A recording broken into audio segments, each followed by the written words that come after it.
Okay, hey again. Um, okay, I'm more comfortable. There's a fan in this room and it was making a weird noise when I turned it on earlier. If I can make a here's my best possible life tip for y'all. Get a little thing of like a metal lubricant.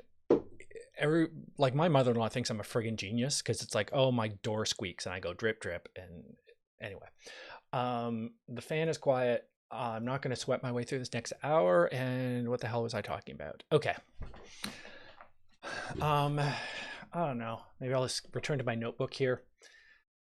Um, what I expect if, if everybody is making the same choice the same way in this story I'm telling about countries and chocolate bars, um, I expect there to be a large p-value. I don't, this is something that, yeah, that's totally reasonable that these categories would be independent and I would get these numbers purely by chance. If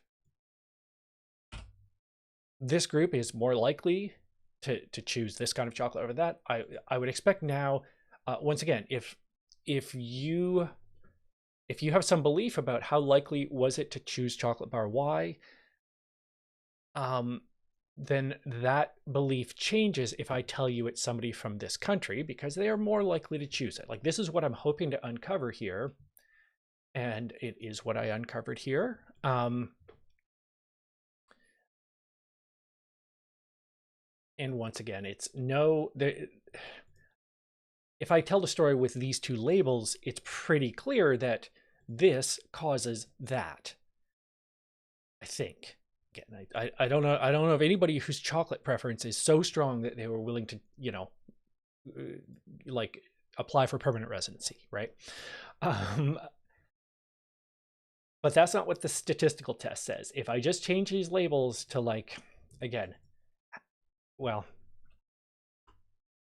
like WXYZ is some measurement of their happiness, well, then it's completely unclear. Again, maybe there's this causes that. Maybe people do move around because they're going to be happier if they move to the next country over or whatever. And I got a very different p-value here. Right? I didn't change anything, did I? I don't think in between these last two runs I changed anything, but just randomness being random, I got still less than 0.05 p-value, but a quite different p-value. So I conclude there is some relationship between these two things. Either happiness causes you to move, or where you live causes happiness, or whatever my labels are.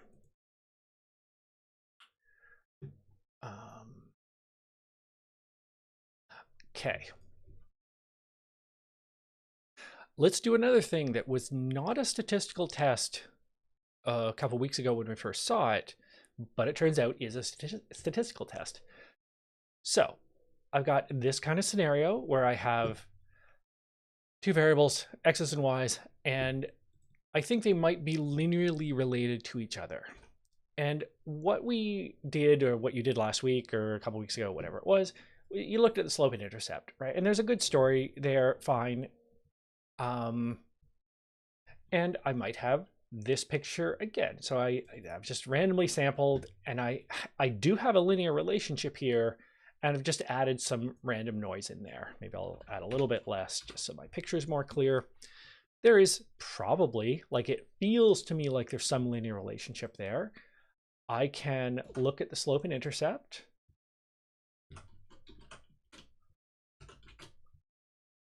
And I can see, okay, a slope of that and an intercept of that. Sure. I guess I maybe talked about the R value, the measurement of how related these are in some sense. But what I want to look at now is the p-value. There's a p-value in there, right? One of the things that happens when you do this linear regression is you're told a p-value. And like in this example on my slides and on this example over here, both p-values are quite small. In fact, on a very similar order. Maybe I have some convergent evolution in my creation of these examples. There, that's at least a different kind of p-value. It's still definitely less than 0.05, but still pretty small. What's that doing there? So the null hypothesis in the statistical test that it turns out I've been doing the whole time here is that the slope of the line is 0, which is roughly, there's no linear relationship there. Or, again, when I say the word depend, fundamentally what I mean here is, if I tell you the y, does that tell you something about what the x is? If the slope is 0, no, it does not. Here, it looks like it does. Well, pretty hard to tell in that picture. This is probably why the example in my slides is so obvious, because I want it to be obvious. So yeah, hey, I'm looking at a dot. I would like you to estimate the y value of that dot. And you're going to estimate like 5 or something, like right in the middle, right? And then if I tell you, okay, actually the x is 2, well, then you have a very different and much better estimate of the y value. Those depend on each other. This test is there to give me a statistical way to come to that conclusion and not just sort of stare at a graph and think, yeah, probably. There's some assumptions there, as there have been in all of these statistical tests. And, well, okay. Representative samples, again, sure, hopefully, like you'd like to think they're representative samples if you've done a decent experiment or whatever. That relationship is linear. Sure, like if I'm doing a thing that looks for linear relations and the relationship is nonlinear, if I have some quadratic relation or something, it kind of makes sense that the p-value wouldn't mean very much if it's a nonlinear relationship. That seems fine. This one is maybe the surprise. So this is the residuals. So the difference between the best fit line and the data point, that's the residuals, or the other way around, whichever one I said. There's the sort of error is normally distributed and identical distributions and independent. So that's this. So the residual is the data point minus the best fit line. Of course, if you get that backwards, you're just going to have the thing mirrored. That's probably fine. And then the assumption is that this thing is normally distributed. And, is that normally distributed? I don't know. Where are my y's there? Okay.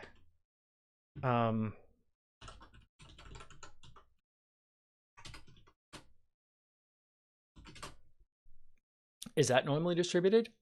Probably. That doesn't look like it. That doesn't look, I mean, it's really hard to convince myself that's normally distributed. Unless, of course, I scroll up and I see that absolutely no question it is. Once again, you apply this, you wave the central limit through a magic wand here, and you say, well, my n is my n's greater than 40, and it's reasonably balanced and reasonably close to a normal distribution. So I determined this to be a normal, or close enough to a normal distribution. Same thinking happens here. So residuals are normally distributed and reasonable. Probably should look at that histogram. Probably don't have to dwell on it too much. Right. And then, oh, right, just since I have it, right, since I just have it here and I have the residuals calculated, this is what the regression line is doing, right? This minimize sum of squares best fit line, which is that thing that you get from doing linear regression. It's this, like if you squared the error and add them all up, you get a number. There's no combination of slope and intercept that will make this number smaller. That is fundamentally what's happening there. And I thought, since it's one line, I might as well point that out. So I look at that small p-value.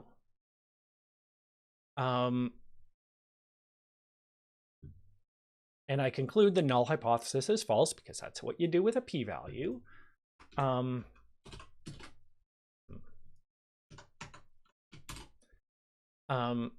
It's really small, right? Like I narrowed in the error here. And this is maybe not that big a surprise, right? Like, so the null hypothesis is there is no linear relationship between the x's and the y's on this plot.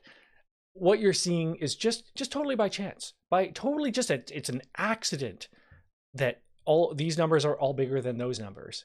What's the probability of that happening? Well, it's catastrophically small. Yes, we could play this game until the end of the universe, and if there was no linear relationship there, it would be very unlikely we would ever see this pattern, which is what this is telling us.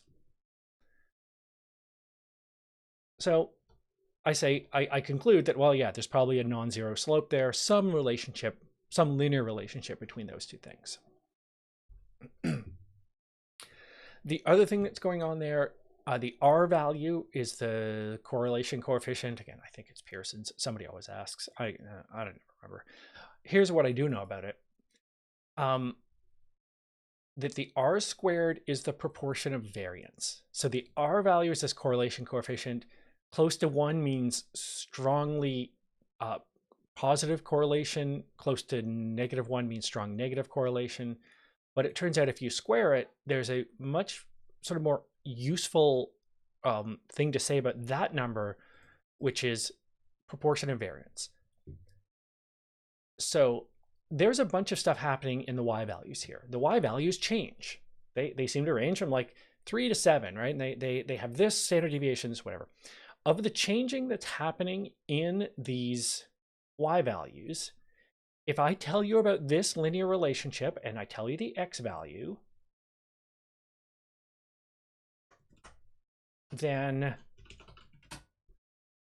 99% of the variance is explained. Like 99% of what's going on with these y values can be explained by this linear relationship. 1% of the changes we have not explained. There's something else going on here. Maybe there's something we haven't measured or calculated in, or there's measurement error or something, but 99% of it is. Okay, that's a pretty, like, that is an artificially high value. This is maybe a much more realistic kind of thing you would get if you were doing some like real experiment. So I would still get here that I have something is going on here. There is a relationship. There's some linear-ish thing going on here between the x and y value. If I tell you the x, that tells you something about the y. How much does it tell you though? Well, a lot less. So now the changes in y, 62% of those changes, 63% of those changes are explained by the x, and the rest is not explained by what we've talked about here.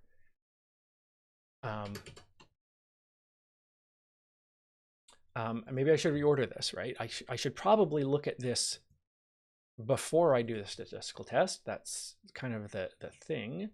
But I look at this and I say, yeah, is that normally distributed? Sure, pretty close. Close enough for me. And n is greater than 40, so I'll move on. Then I look. I guess I can always look at the r squared value. It's that is an assumption for the p value to be valid. Whoops.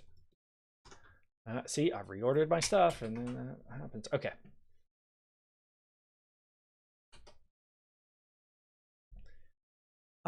There's another way to spell this if I want. So that's just the stat.linearregress function.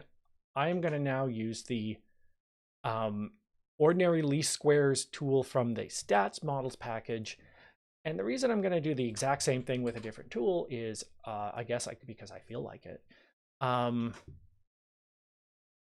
That's even the right data frame, because I've used the same variable names, and I'm doing something weird here, right? I'm creating 3 columns, all the y's, all the x's, and then a constant 1. So this is just all ones down here. Why am I doing that? Well, give me a sec.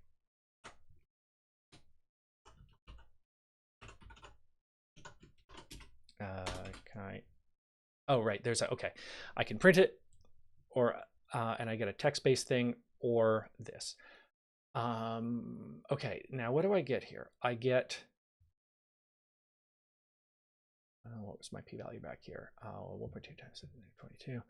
I do get a probability here. Turns out I get this.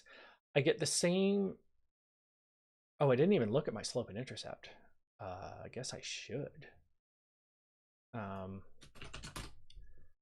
slope is 0.45. My intercept is 3 or so. That's these numbers. So I see my slope here and my intercept here. The reason is that this tool doesn't fit an intercept. What it does is just fit a linear combination of the values you give it as in this sort of second argument. So it's how many of these can I take and add up to get those? Well, I can get 0.45 x's and 2.8 ones, which is exactly what these numbers told me. Just, I have to say it weird.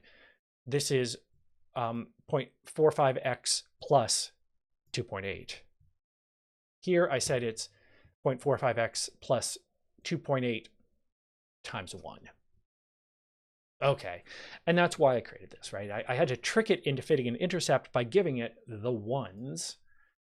Now, what else is going on here? Oh yeah, like I've got all the other stuff that I kind of want here. I have the r squared value. I have the p-value for, I believe this is the statistical test that any of these are non-zero.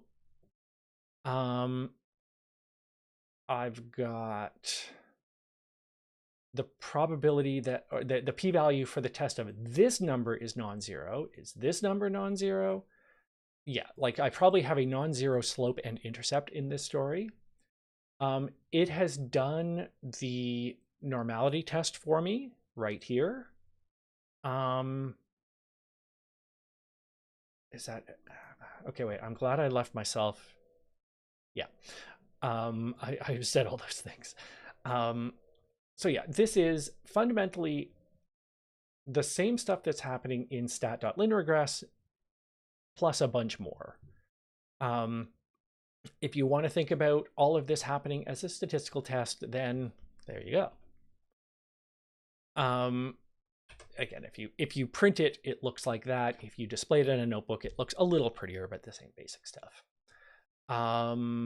Yeah. So why did I create a column of all ones? Because it doesn't do the thing. Like, it seems obvious to me that I want, if I'm doing a linear fit, I often want an intercept, but to be fair, not always. Maybe I do just want a straight linear combination of all of those things predicts y. But I can trick it into fitting an intercept by creating this fake column that I know it's just one. And well, if I showed you this equation and I said, hey, this is slope and that's intercept, you would wonder why I wrote the 1 there, but I'm pretty sure you'd get it. And we just, in this case, we have to write the 1 there to trick the tool into doing the thing we need.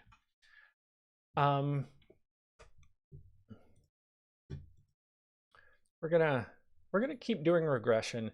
I'm gonna say all of these things again, but with different words. But for now, let's not pretend like I think what I've said about stats for the last 2 weeks or so is a pretty decent intro, right? It's maybe this is review for you depending on your previous stats course or courses and how much you were paying attention, etc. But there's enough in there that you can hopefully use stats, come to conclusions, and be like honest about them.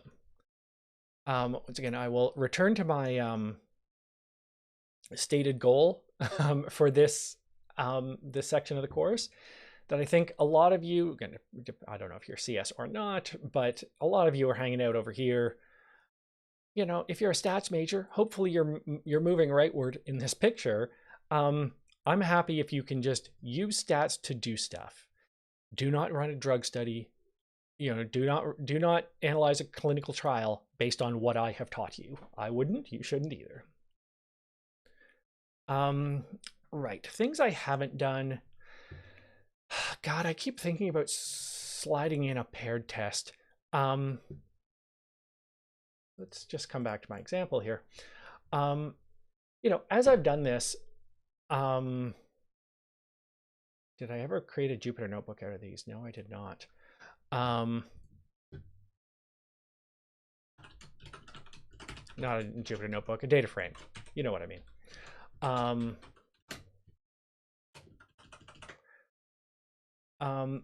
If I look at this data, there is a first data point, right, for all of these things. Right.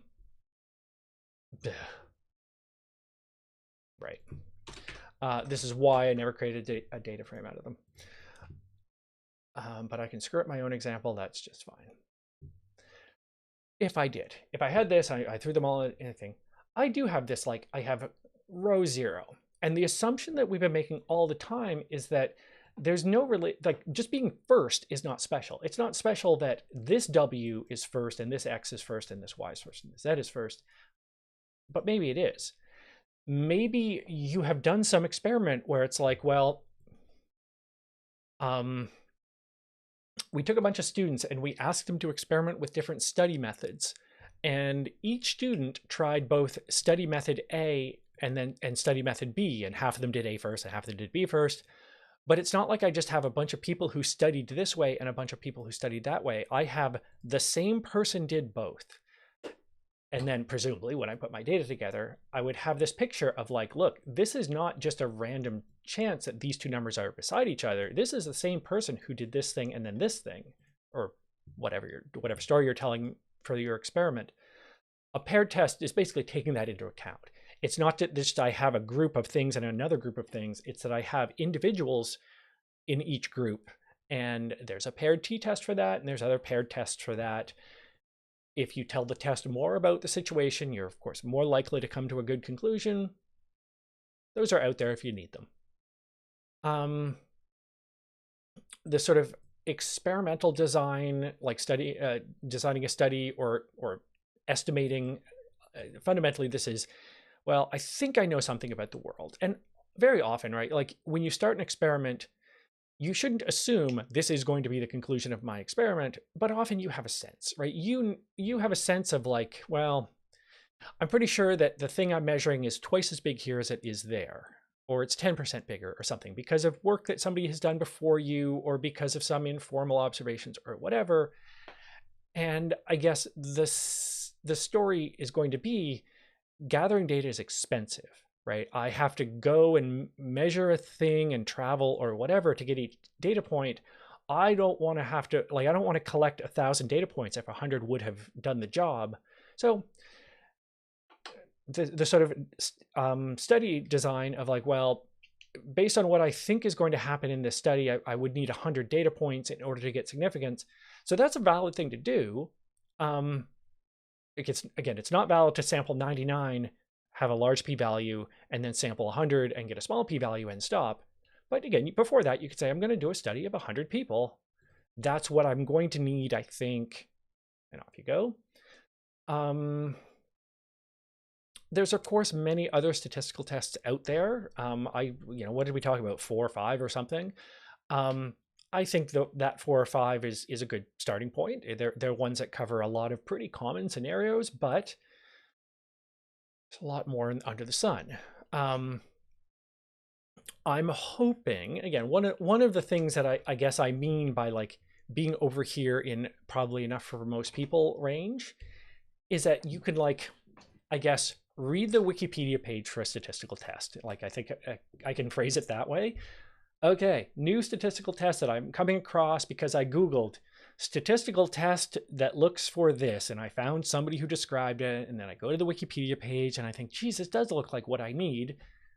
Well, okay, do I need numeric or is ordinal enough? Do I need normal distributions or normal residuals or whatever? All of these things, and like, are they strict requirements, or is it okay if they're a little bit off, if they're reasonably stable to not quite normal distributions and not quite equal variance? What's the null hypothesis? And then, of course, is the alternate hypothesis the thing that I'm kind of hoping for, hoping to show in my study or whatever? And what does it really mean? And I think we've seen like the chi-squared test being one where it's not, it's in in like a mathematical sense, it's quite clear what the chi-squared test is doing. Sorry, not chi-squared test. Sorry, Mann-Whitney. See, I'm glad I went for the slide. Otherwise, I would have been lying. I think, this is a very clear statement. We all understand what probability of x less than y equals 1/2 means. But what does it mean for your data or your conclusion, or what do you really learn about the world by doing it? Well, if I showed you this, if you didn't know what a Mann-Whitney test was before, and I showed you this, these slides, is that enough? Hopefully it's enough to get started. That's kind of one of the goals here. I didn't want to close those tabs. Okay. That's what I'm going to say about stats. What we're going to do now isn't going to sound like a new topic as I started, but I promise it is. So, machine learning, for us at least, is going to be another tool in this category. It's going to be, how can I take some data and come to understand it better, figure out what it means, figure out what it's telling me. Obviously, inferential stats is a tool that can hang out in this category. So is machine learning, at least how we're going to talk about it. I guess my one complaint about the Python Data Science Handbook is that it doesn't have a stats chapter. I think is, yeah, it talks about manipulating data and it talks about basic machine learning stuff. It doesn't have a stats chapter, which does make me a little sad. It would be the sort of ideal book, but now we're back in that. Obviously, what I'm saying in this course is not everything about machine learning. I think anybody living in 2026 would kind of get that. I'm going to spend 3 weeks or so. We, of course, have a course called Machine Learning. We have Compute 310 that I assume introduces some machine learning concepts. 410 is titled Machine Learning, is obviously a little deeper. I don't care. I'm going to say it. I don't care about machine learning in the sense of it's not the thing we're studying here. What we're doing here is trying to make sense of data, try to learn things about data, trying to use data to help us come to conclusions about the world. Machine learning in and of itself, that's a different course. I'm going to cover less. I'm not going to dive too deep into the algorithms, except some of the details of the algorithms tell you about when they should be used and when they should not be used. So we will need to do some of that. We're going to be using scikit-learn as the Python library that implements a lot of these things. Scikit-learn is not the most high-powered machine learning library in the world, but simple and efficient tools for predictive data analysis. Good tagline. That's what I want. Also, I want this. I don't want you to have to mess around with NVIDIA drivers to get this stuff to work. So if you have taken 310, 410, some of what I say will be review. I certainly will be looking at it from a very different perspective. So we'll see how that goes. Here's what we're doing. And for now, I'm talking about supervised machine learning. If you know that there are other things, please note that I'm not talking about those yet. We'll come back to it. So the fundamental verb here is predict. I want to estimate or predict or calculate or something, this thing based on those things. That's fundamentally what we're doing with our supervised machine learning tool. What I have to do this is, when I saw these things happen, this was the result, or this was the output, or the Y value, or the target, or whatever noun you want to associate with this, but it's these inputs produced that output when I was watching. And then what I'd like to do is, later on when I see other inputs, I'd like to be able to make a very good guess about what the output would be. Maybe I don't know it in that case. I have to know it for my training data, I guess. And I kind of have to know if I'm succeeding. That it's not too hard to guess, like, what does it mean to correct the to produce the correct output, or predict the correct output? Well, if it's right, that's a good thing. Or if it's close, if it's numeric, we'll talk about some of those. The thing that's going to, I guess, connect inputs to outputs is a model. The model is fundamentally, what calculation am I going to do if I get these inputs? I'm going to do some calculation, and that's going to produce my prediction. What calculation is that? The thing that I will criticize a lot of machine learning intros for, and a lot of descriptions of machine learning, is that they forget what it's for. And this is irritatingly true in just instruction. I hate it. The goal here is not to take our data and come up with a nice score.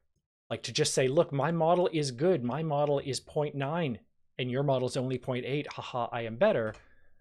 No. I want to make predictions. I want to be able to take inputs that I've never seen before and make predictions and say, okay, I don't know if that's right or not because I don't know the correct output in this scenario, but I have confidence in my model, and therefore I trust this prediction.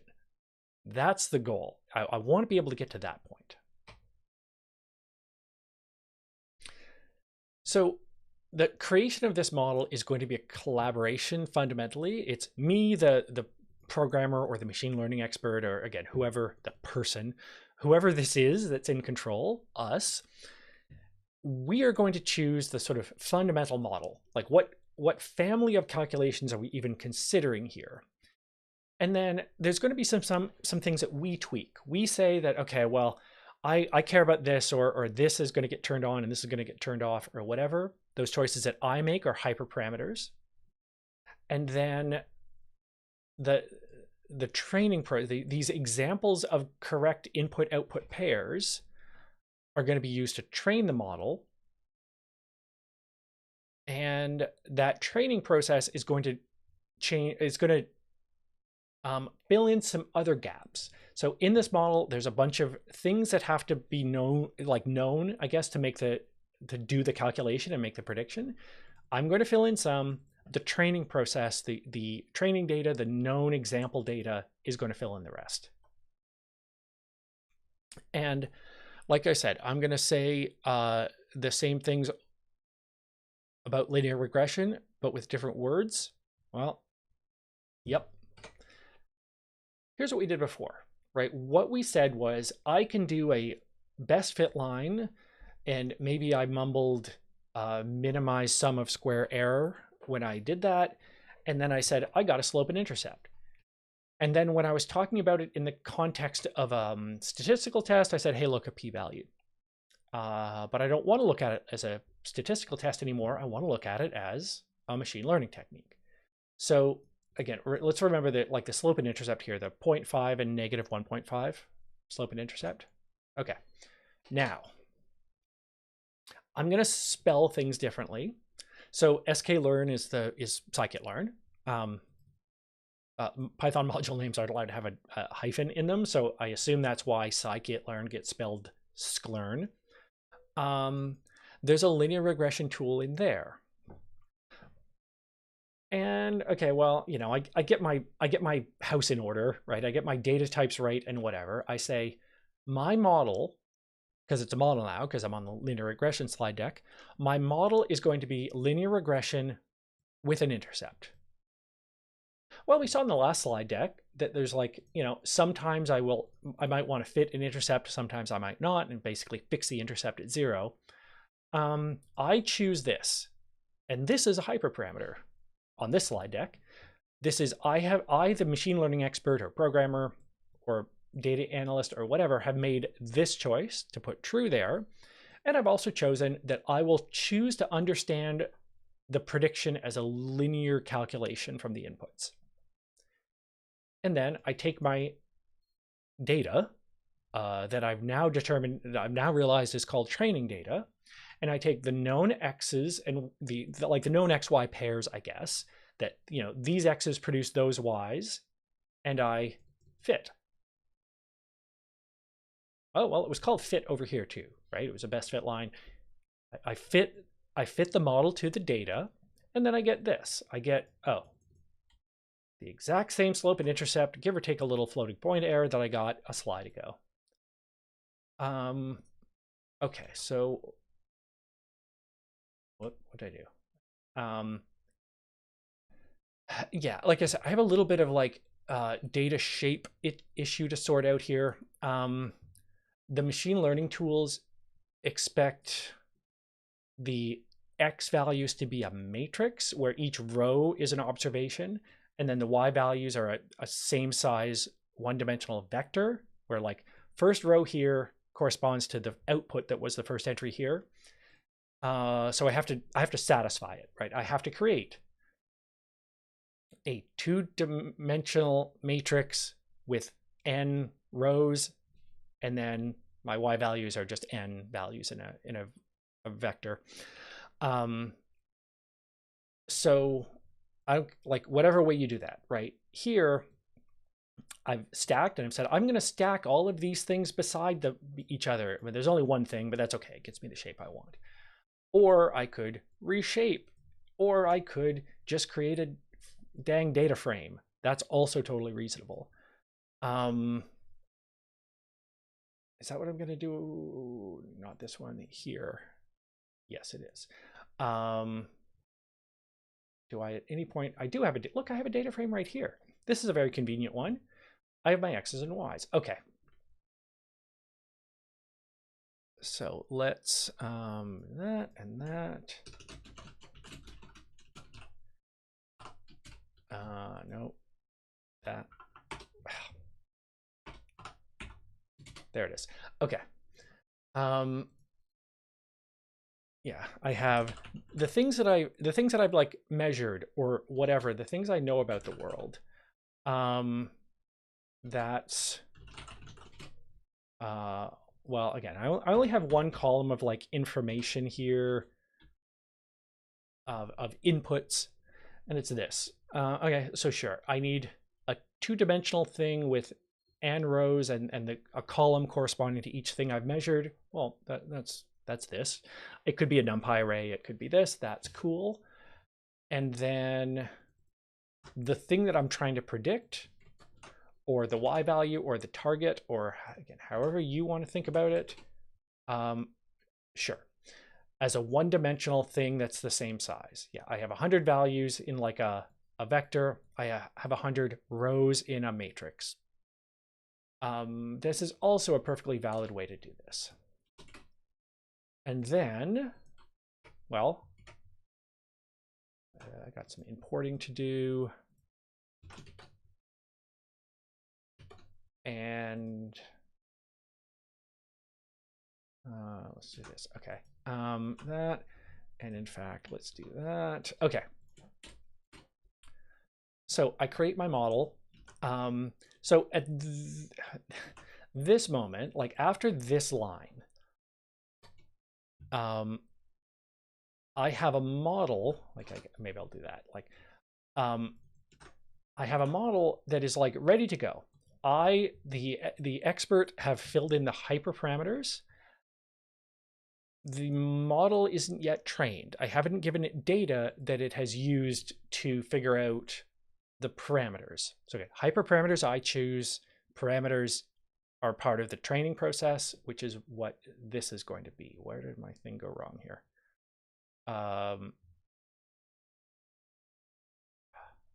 See, you run stuff out of order.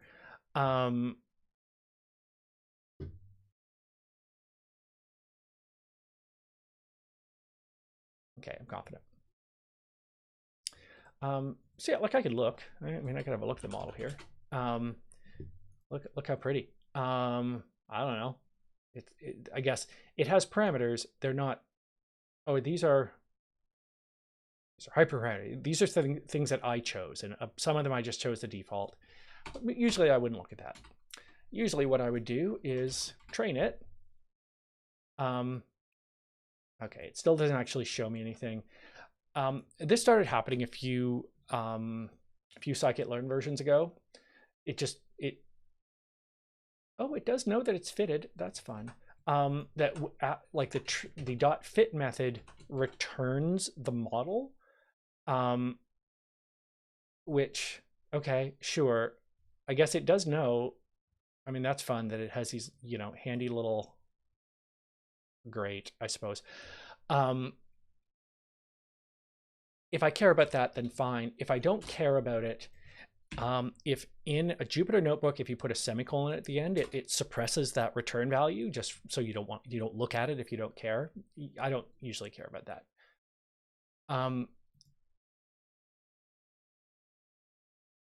What I do care about is this and that. So what does this mean? It means I have the, like, how many times the first column plus the constant. So I have 0.37 times x plus 3.26. That's my best fit line. I would have called it back here, but now it's how I calculate a prediction. So this model can predict, and it predicts by using the input and those parameters to calculate a prediction. Right, so I've got to get my stuff in order. Again, this is how I phrased it in my notebook, and probably this is how I do it because I'd probably usually have a pandas data frame hanging around. This is a handy way to do it. Just note, like, this selecting multiple columns gives me a data frame. Selecting only one column gives me the column series, I suppose. Yes, thank you, past me. I don't like this. This is like the notation from the math book, not from the Python style guide, but it's the usual thing for machine learning tools, so I'm going to go with it in the lecture slides. Capitalized is a matrix, lowercase is a vector or a scalar. Sure. And this trailing underscore here, which I guess I saw back there as well, the trailing underscore is a parameter. It's something that is the result of the training process. Just to sort of remind you, I guess, it's like, this is not there's nothing magic about this. This is not like necessarily perfectly correct. This is, the training process went the way it did, and my best estimate for this is that. It's sort of reminding you right there in the name. Sure.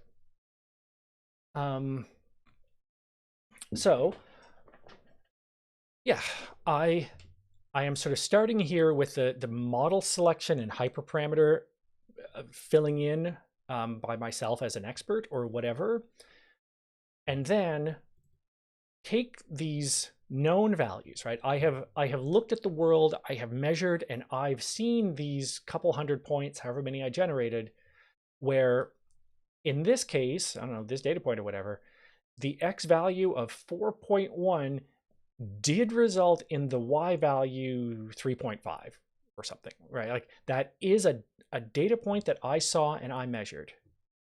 Well, what I would like is to hand all that data to the training process, the process where I fit the model to the data. And I would like to create a model that is as good as possible at taking these inputs and producing outputs like that. That's the goal. And again, it's fitting the model to the data or training the model on the data. That data is the training data, right? Like, all of these things are the terms that you use for it. And, well, linear regression is handy because I have words for that. I have words for what those parameters are that I learned as part of the training process. They're called slope and intercept. I might not have really good words for them with all the models. I might not have a great understanding of what those numbers mean in my life. Here I do. I know what slope and intercept are. In fact, I even know exactly what it means to train that model. It's to do the minimize sum of squares error calculation from the linear algebra course. Okay, great. Let's remember that I don't want a model to just have and look at like it's some sort of artifact. I want to make predictions with it. I want to be able to take new data points that I've never seen before and take the features, the X values, the inputs. I want to be able to shove them through there and make predictions. So in order to do that, I have a model that has been through the training process, and then I give it things that are of the same shape as the other inputs, like this, the same kinds of inputs that we gave it before, and then it can make predictions. Are those good predictions? I don't know. Okay, wait, what are my X values are like 0 to 10 here. Okay. So let's try there, and let's try, so this has the same basic shape. I will come back to that warning. So the model has predicted, again, a couple screens ago, I would have described this as the best fit line at these X values has these Y values. But now I'm going to describe it as, for these inputs, the model predicts the target or the output will be these numbers. The warning here is a perfectly valid one, and it's, when I did the training, I had a pandas data frame with column names, and here I just gave it a raw matrix. And this is a pretty valid warning, which is like, you know, you gave me names for these things, and now these things don't have names. That seems fishy. If you know what you're doing, you can ignore that, but that is what that warning means. It's like, when you trained me, I had column names, and now you have not given me column names, and this seems like something questionable, dear programmer, but make a note. I guess the other thing, right, like, this makes no sense. Like, none of these things I said down here make sense if I have not trained the model. Right? If the parameters are not filled in by this training process, there is no slope, there is no intercept, it makes no sense to make a prediction. All of those things are only possible when the model is trained on some training data. Now, how much do I trust these predictions? Am I happy? Am I sad? Do I think that it makes sense to use these predictions as part of my data analysis or whatever? Well, this is all another question. This, again, just for the data that's on the slides, this is my situation. I have my like training data, or the blue dots. Those two examples from the last slide. Sorry, yeah, the blue dots. The two examples from the last slide are these two big green dots. The prediction is the best fit line, right? Like the prediction for, hey, what's the output? What's the Y value? It's, well, best fit line's pretty close. Might not be exactly correct, but it's pretty close.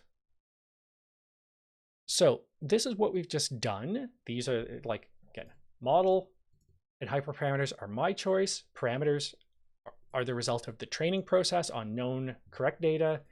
And then the thing I'm going to do with it after it's trained is predict. And that is a super spot to end. And also I'm out of time. So I'll see you in the lab, and I'll see you in lecture next week. Bye all.